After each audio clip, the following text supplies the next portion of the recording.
I've always had a fascination with abandoned buildings. Ever since I was old enough, I would go exploring with my friends. The adrenaline of being somewhere you don't belong just stuck with me. Occasionally, I would go exploring on my own just to feel that rush. Loneliness adds a powerful vibe. You could say I was a bit of an adrenaline junkie. Recently though, I went on an exploration that made me rethink my adventures. It was a nice summer day in Chicago. I was visiting some friends who went to school there, and one of them gave me a tip about an abandoned parking building that I should check out. So of course, I made plans to go have a look. It was already the afternoon, nearing nightfall. My friend mentioned that the place was an abandoned parking building that was underused and was inevitably closed off. I packed myself some Lunchables, water, a flashlight, and a Polaroid camera, and I set off. The second I arrived though, I got immediate chills. The place was fenced off, so I couldn't park my car inside the building.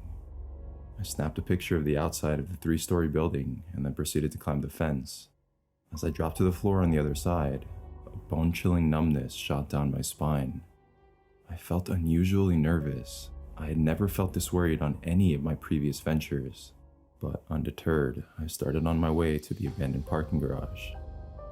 As expected, it was creepier up close. There were long vines that streamed down the sides of the building and hung off the various ledges. The property was pretty dilapidated. Tall grass surrounded the area, and weeds sprung from small cracks in the cement of the bottom floor. Usually, you'd find graffiti or even broken glass bottles or anything in a place like this, but not here. The place looked as if it was built and then left alone and never tampered with. I assumed this was the case simply because I was still on the first floor, so I decided to move up further. I made my way to the second floor. Upon entering, I immediately noticed a change in the architecture. There was a wall that divided the entrance of the floor from the other side of the room. In the middle of the wall where I was facing, there was a door. I thought to myself, this is a parking garage. Why was there a door? Why was there a wall like that? The door wasn't even big enough for a small car to fit through. I pulled out my camera and took a picture. The small piece of paper ejected from the camera, I shook it and inspected the photo.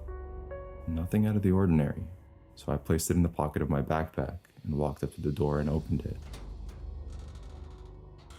The second I entered the room, a putrid smell filled my nose. The smell was so bad, in fact, that I had to place my hand over my mouth and nose to keep from throwing up. When I looked into the room, I saw something in the middle of the floor. From where I was standing, it looked like some sort of dead animal. The flies that darted around the corpse only further supported that possibility. Hesitantly, I approached the middle of the room while covering the bottom half of my face with my shirt. Upon closer inspection, I realized that the thing was in fact a mutilated pig. The pig's dead body had claw marks that ran down to the lower half of its body, which was entirely missing. You could see the guts of the animal strung out of its body.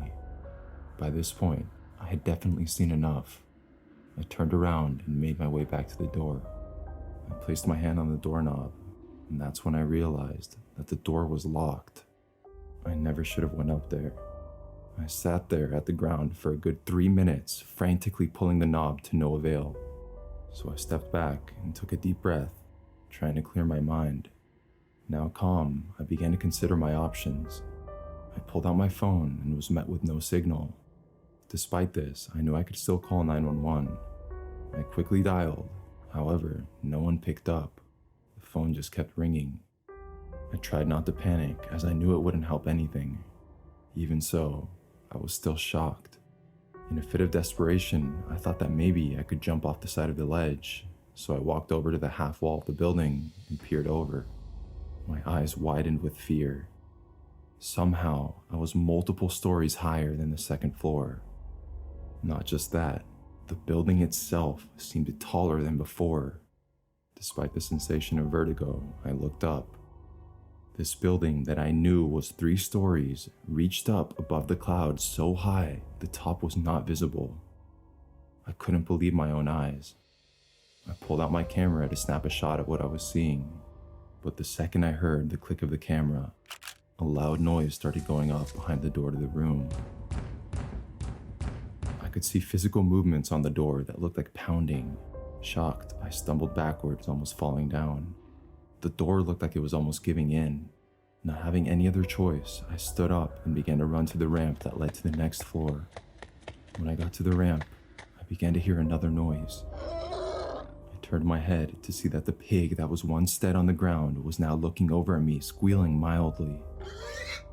It should be dead, but yet there it was, walking around. I didn't give it another thought and continued up the ramp. Like the second floor, this floor had a wall and then a door. I opened the door, and as I began to enter, I heard the door from the floor below me slam open, followed by heavy, thumping footsteps rushing up the ramp. Adrenaline surged through my body as I quickly ran into the room and slammed the door behind me. My legs failed me, and I stumbled backwards and fell on my back. I quickly sat up with my heart pounding, looking at the door. It took me a moment to realize that I no longer heard the footsteps and no longer heard the squealing pig. I waited a few seconds before laying back to catch my breath. I felt no inclination to inspect the room behind me, nor did I want to sit back up, so I decided to close my eyes and rest for a bit. I don't remember how long it was before I fell asleep. I awoke to crickets and a warm breeze that tickled my cheeks. I sat up, dazed and confused, for a few moments before I jolted to a standing position. It took me a moment before my eyes adjusted to the darkness. I saw the blue hue of a night sky. The moment somehow felt beautiful despite the previous events. I reached in my backpack and grabbed my flashlight, and I noticed that my camera was already tucked neatly in my backpack. When I turned on the light, I realized I was back on the first floor. Without even thinking about it, I rushed to the fence and practically threw myself over. I stumbled into my car and sped out of the area, back onto the main road. When I could finally catch my breath, I looked into the rearview mirror. My eyes caught the building for 3 seconds just before it disappeared behind the tree line. It looked completely normal. It was no longer a skyscraper that reached through the clouds. Seeing this, I felt a moment of relief.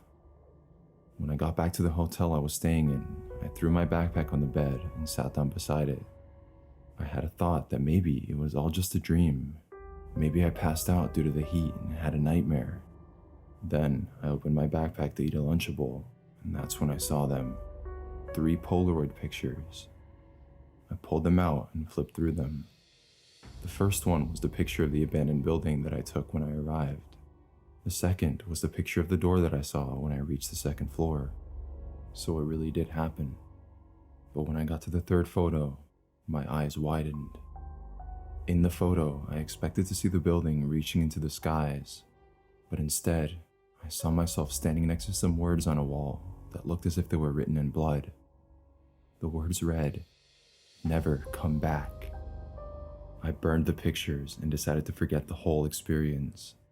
After that, I lost the will to ever explore abandoned buildings again. I don't have any clue what happened to me, and to this day, I hate reliving that experience. I'm only writing this now to get it off my chest and warn any people who plan to explore an abandoned building in the future. Please take care of yourself. There are some mysteries in this world better left undisturbed.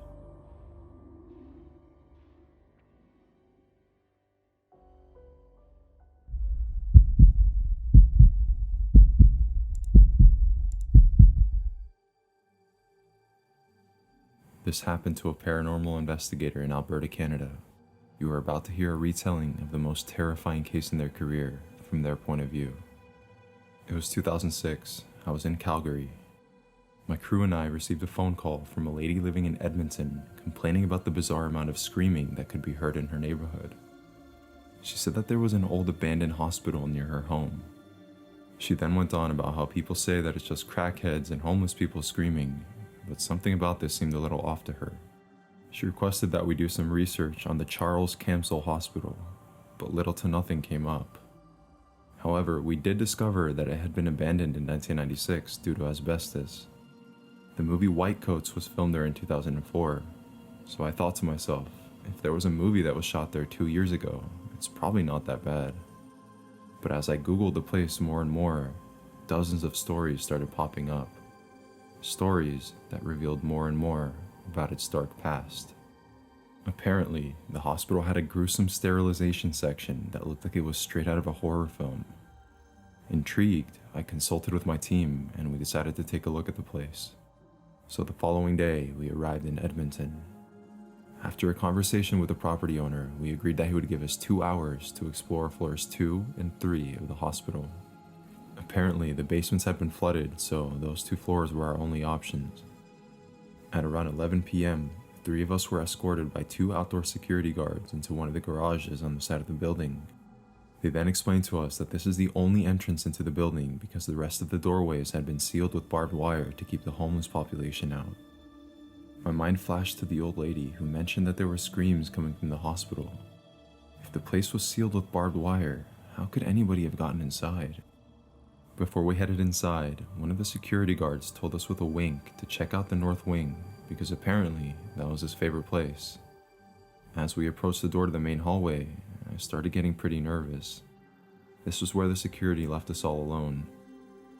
In general, the place looked pretty empty. There was nothing in the rooms, everything had been disposed of, just pipes and electrical wiring here and there. There was graffiti all over the floors and walls, and this carried your typical messages. 666, I'm gonna murder you, leave us alone. Just your typical abandoned place nonsense. But since we didn't know the area very well, our crew decided to stick together the entire time. Before long, we proceeded up to the second floor. As I walked up the staircase, I felt chills run down my back for no apparent reason. Honestly, the place wasn't really that scary. It looked like it could open tomorrow minus the vandalism. But then, one of my crew members, Josh, began telling me that he felt as if the doorways were shrinking. I hadn't seen or felt anything like that, but what I did see was what appeared to be blood in one of the rooms. We went and checked it out, but we couldn't tell if it was blood or smeared paint, though it did have that metallic smell that blood tends to give off. My other crew member, Steven, said we should go and report it to the owner, but I said not until we check out the north side. So we climbed up the next set of stairs and walked to the north side of the hospital where the 3rd floor was. That was where it all went wrong. Floor 3 is when we began to hear the cries of babies and women. My crew wanted to leave, but I needed to know what was in the north wing. I should have listened to them. Before we went any further, we decided that we were going to have a safe word, and if anyone said the safe word, we would all run back immediately to the north wing doorway to safety. With that, we all took a deep breath and began to explore.